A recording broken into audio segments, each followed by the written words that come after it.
दोस्तों दुनिया भर में तकरीबन 47% लोग अपनी नौकरी से हाथ धो बैठेंगे आने वाले 25 सालों में।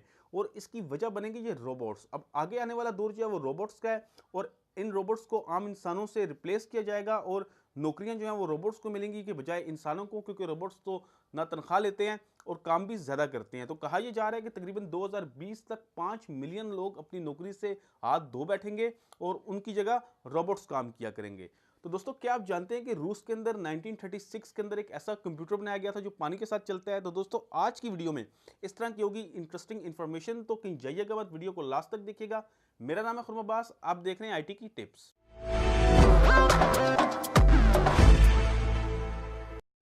दोस्तों आपको जान के ये हैरानगी होगी कि जापान के अंदर एक ऐसी फैक्ट्री है जो बगैर इंसानों के काम करती है और इस फैक्ट्री में रोबोट्स बनते हैं और इस फैक्ट्री के अंदर तकरीबन 24 घंटे के अंदर 50 रोबोट्स बनते हैं और एक महीने तक ये फैक्ट्री बगैर किसी इंसानी मुदाखलत के काम कर सकती है। मतलब जो रोबोट्स हैं वही आगे मजीद रोबोट्स बनाते हैं और इसी तरह इनका काम चलता रहता है। दोस्तों गूगल सर्च इंजन जो है वो 2013 में 5 मिनट के लिए डाउन हो गया था और उसके 5 मिनट के लिए डाउन होने से इंटरनेट के ऊपर तकरीबन 40% जो ट्रैफिक है वो कम हो गई थी, क्योंकि लोग जो है वो गूगल्स को ही सर्च करते हैं और आगे वेबसाइट्स के ऊपर जाते हैं। तो जब गूगल डाउन हो गया तो इंटरनेट के ऊपर ऑटोमेटिकली 40% ट्रैफिक जो है वो कम हो गई।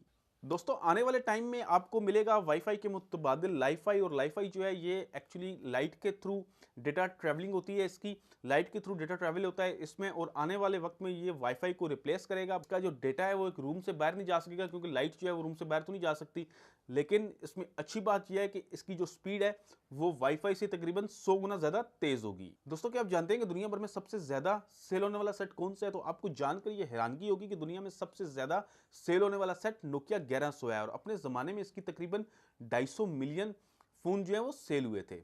दोस्तों क्या आप जानते हैं कि आपकी गूगल सर्च जो है वो माहौलियात के ऊपर भी असर करती है? आपको जानकर यकीनन ये हैरानगी होगी, लेकिन ये एक सच है। गूगल पे जब आप सर्च करते हैं कोई चीज़ तो ये सर्च होती है इनके सर्वर के ऊपर, और कहा यह जाता है कि गूगल एक दिन के अंदर तकरीबन 200 टन कार्बन डाइऑक्साइड जो है ये खारिज करता है, क्योंकि गूगल के जो सर्वर्स हैं उनको पावर चाहिए होती है और जब पावर वो इस्तेमाल करते हैं तो उसके बदले में कार्बन डाइऑक्साइड को वो खारिज करते हैं, और इसमें जो इनका कूलिंग सिस्टम होता है उसको भी काफ़ी ज़्यादा पावर चाहिए होती है।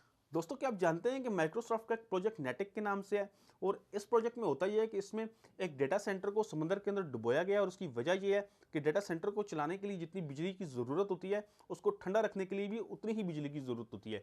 तो इस प्रोजेक्ट के जरिए एक डेटा सेंटर को समुद्र के अंदर डुबोया गया ताकि वो पानी के अंदर ठंडा रह सके, तो इससे बिजली की काफ़ी बचत हुई और इस प्रोजेक्ट को बहुत ही कामयाब और अच्छा प्रोजेक्ट तस्वर किया गया। तो दोस्तों टेक्नोलॉजी के फैक्ट्स में बस आज इतना ही। उम्मीद करता हूँ कि मेरी वीडियो आपको पसंद आई होगी। अगर मेरी वीडियो आपको पसंद आई है तो उसको अपने दोस्तों के साथ शेयर ज़रूर कीजिएगा ताकि उनको भी इस तरह की इन्फॉर्मेशन मिलती रहे। मेरे चैनल आईटी की टिप्स को ज़रूर सब्सक्राइब कीजिए, साथ में बेल आइकन का बटन दबा दीजिए ताकि आपको आने वाली वीडियोज़ के नोटिफिकेशन मिलते रहें। वीडियो को लाइक ज़रूर कीजिएगा। वीडियो देखने का बहुत शुक्रिया। अल्लाह हाफिज़।